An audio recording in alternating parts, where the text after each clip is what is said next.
Olá pessoal, tudo bem com vocês? Nesta aula vamos conversar sobre os postulados da reta e do plano. Ou seja, quais são as propriedades que existem quando a gente envolve reta e plano. Vejamos. Existe reta e, numa reta, bem como fora dela, há infinitos pontos. Existe um plano e, num plano, bem como fora dele, também há infinitos pontos. Vamos verificar aqui então a ilustração desse postulado. Nós temos então uma reta, que é essa que está em verde, onde toda e qualquer reta, não se esqueçam que ela é infinita, pois ela é formada por infinitos pontos. E num plano geral, eu também tenho um plano já definido, onde aqui no exemplo é esse plano em amarelo. E esse plano também é formado por infinitos pontos, até porque ele também é formado por infinitas retas.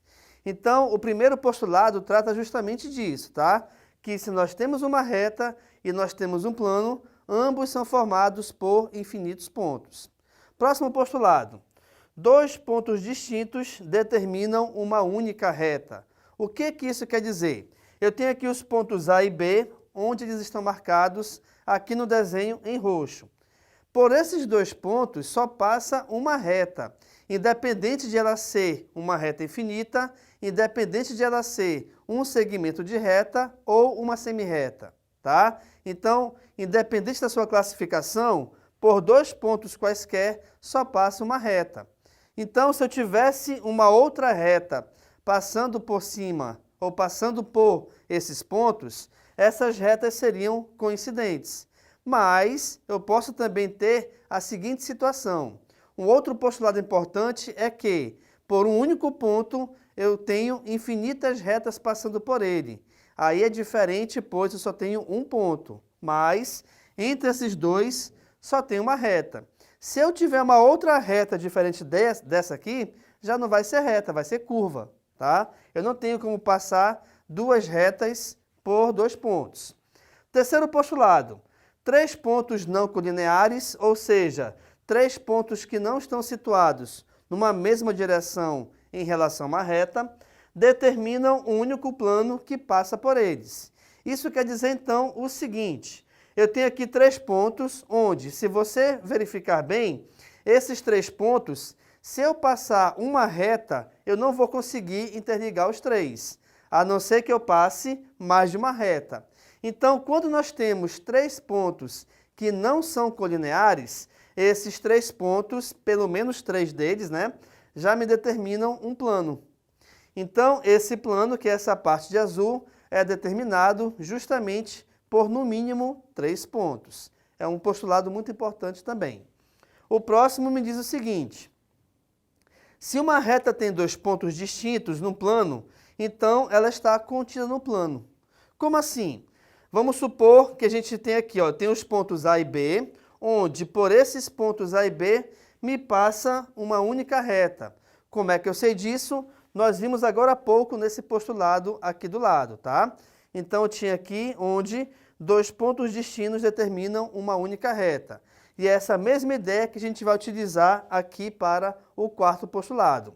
Então, se esses dois pontos estão situados em cima de um plano e por esses dois pontos passa uma única reta, automaticamente também a reta ela faz parte do plano.